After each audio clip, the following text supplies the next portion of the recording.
السلام علیکم معزز خواتین و حضرات، میں ہوں علی ممتاز اور آپ دیکھ رہے ہیں میرا آفیشیل یوٹیوب چینل۔ اس ویڈیو لاگ میں آپ کو بتانے جا رہا ہوں کہ کس طرح سے بھارت اب پاکستان کے ساتھ مذاکرات بہتر کرنا چاہ رہا ہے، اور بہتر کرنے کے لیے خط لکھا گیا ہے بھارتی وزیر اعظم نریندر مودی کی طرف سے پاکستانی وزیر اعظم عمران خان صاحب کو، اور عمران خان صاحب نے بھی صحت یاب ہوتے ہی لکھے گئے خط کا جواب دیا ہے، اور کیا خوبصورت جواب دیا، اور ایسا جواب دیا ہے کہ جس کے بعد نریندر مودی ضرور اس سوچ میں پڑ گئے ہوں گے کہ ہم تو شاید یہ سمجھ رہے تھے کہ یہ بھی معاملات وہ پہلے والے ہیں کہ جہاں پر خط لکھا جائے گا، اس کا ترجمہ ہوگا،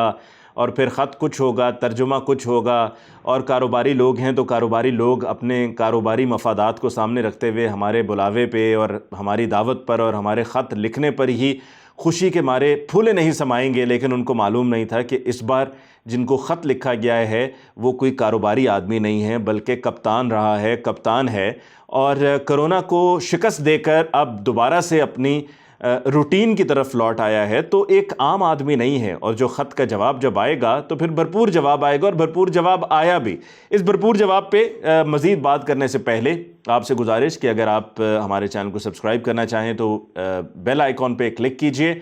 اور ساتھ میں ویڈیو کو لائک بھی کیجئے اور شیئر بھی کیجئے۔ تو نریندر مودی نے 22 مارچ کو یہ خط لکھا وزیر اعظم پاکستان کو، اور اس خط میں انہوں نے یہ لکھا، جو وزیر اعظم پاکستان کو 22 مارچ کو لکھا گیا خط تھا، انہوں نے کہا جی نیشنل ڈے آف پاکستان، یعنی کہ ہمارا 23 مارچ کے حوالے سے، پاکستان ڈے کے حوالے سے انہوں نے کہا کہ جی میری طرف سے گریٹنگز ہیں پاکستان میں رہنے والوں کو، پاکستانیوں کو، اور بھارت یہ چاہتا ہے کہ اچھے تعلقات ہوں پاکستان کے ساتھ اور پاکستانیوں کے ساتھ، اور ایک دوسرے پر اعتماد کی فضا ہو، اور اس میں دہشت گردی نہ ہو۔ اور انہوں نے کہا کہ یہ بہت ضروری ہے، اور یہ بڑا مشکل وقت چل رہا ہے انسانیت کے لیے، یہ کووڈ-19 کی روشنی میں انہوں نے یہ کہا ہے۔ انہوں نے کہا کہ جی میری طرف سے نیک تمنائیں ہیں تمام پاکستانیوں کے لیے، اور جو مقابلہ کر رہے ہیں کووڈ-19 اس پینڈیمک کا۔ تو ایک بات انہوں نے بیچ میں یہ رکھی، اور انہوں نے بات یہ کہی کہ جی جہاں پر دہشت گردی نہ ہو، ہاسٹیلٹی نہ ہو، اور پاکستانیوں کی بات کی، پاکستان کی بات کی، اور اچھے تعلقات رکھنے کی بات کی۔ اب جب یہ عقل آ ہی رہی ہے بھارتی وزیر اعظم نریندر مودی کو، تو ان کو یہ بھی سوچنا چاہیے اور تھوڑا سا اپنے گریبان میں جھانک کے دیکھنا چاہیے کہ جو تعلقات خراب ہوئے تو یہ کیسے ہوئے۔ اور جب ہم دہشت گردی سے ہٹ کر بات کرتے ہیں، یا کہتے ہیں دہشت گردی نہ ہو اور تعلقات اچھے ہوں، تو پھر آپ کو یہ دیکھنا ہوگا کہ آپ نے پاکستان میں اب تک کیا کیا کیا۔ آپ کا جاسوس پکڑا گیا بلوچستان سے، کلبھوشن یادو۔ آپ نے پاکستان میں مختلف جو دہشت گردی کے واقعات ہیں ان میں آپ کا عمل دخل رہا ہے۔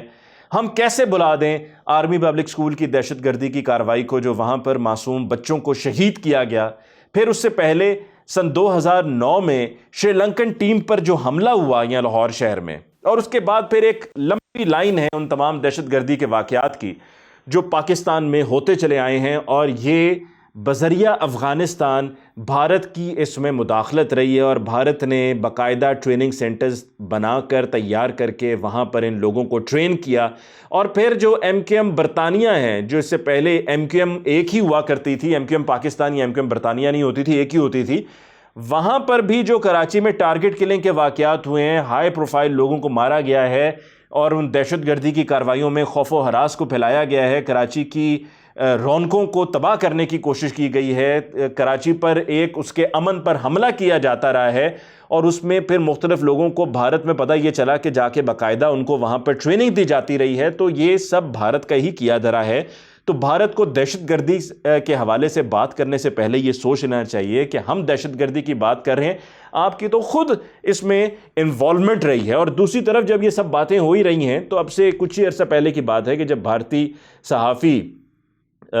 اس کے گوسوامی کا، ارنب گوسوامی کا جو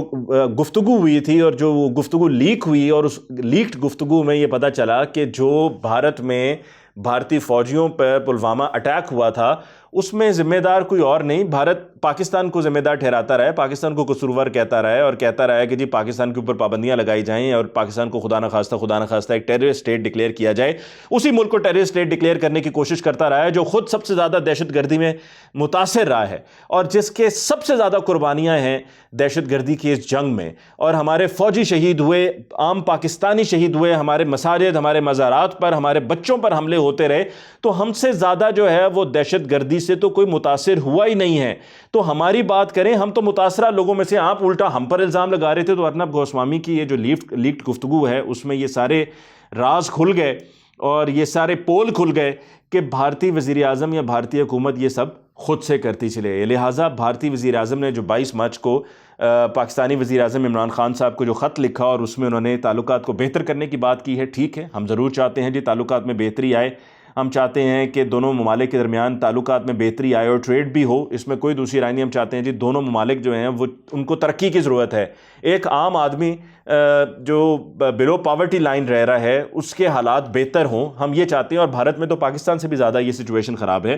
تو اس میں ہماری طرف سے مکمل سپورٹ ہے. لیکن ایسا نہیں ہے کہ آپ یہ بات کریں کہ جی ہاسٹیلٹی نہ ہو اور دہشت گردی نہ ہو. یہ تو سب آپ کو پتہ ہے, آپ کو بہتر پتہ ہونا چاہیے, آپ تو اس کے اندر ملوث رہے ہیں اور انوالوڈ رہے ہیں.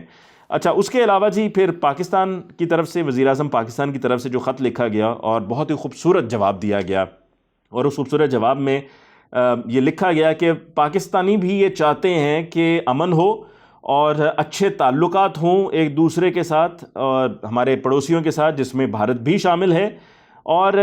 ہم یہ اس بات پر مکمل یقین رکھتے ہیں کہ دیرپا امن کے لیے اور استحکام کے لیے جنوبی ایشیا میں یہ بہت ضروری ہے کہ جو عرصہ دراز سے آؤٹ سٹینڈنگ ایشوز ہیں پاکستان اور بھارت کے درمیان ان کو حل کیا جائے, بالخصوص جموں اینڈ کشمیر کا, یعنی کہ مقبوضہ کشمیر کا جو ایشو ہے اس کو حل کرنا بہت ضروری ہے. اور یہ نقطہ وزیر اعظم پاکستان نے اٹھایا اور اس بات کو قطعاً نہیں بلایا جواب دیتے ہوئے کہ مقبوضہ کشمیر میں جو آپ گزشتہ 2 سال سے کر رہے ہیں, جو وہاں پر رہنے والے معصوم نہتے کشمیریوں پر ظلم کیے جا رہے ہیں اور ان کی زندگیاں چھینی جا رہی ہیں, ماؤں کی گودیں وہاں پر اجاڑی جا رہی ہیں, وہاں پر بہنیں بچیاں یتیم ہو رہی ہیں, عورتیں بیوہ ہو رہی ہیں, یہ سب کون کر رہا ہے؟ یہ بھارت کر رہا ہے. اور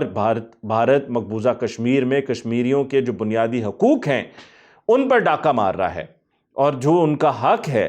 ان کا حق ان سے چھینا جا رہا ہے. اور عالمی برادری کو بھی ایک بار پھر اس بات پر توجہ دینی چاہیے اور یہ دیکھنا چاہیے کہ کس طرح سے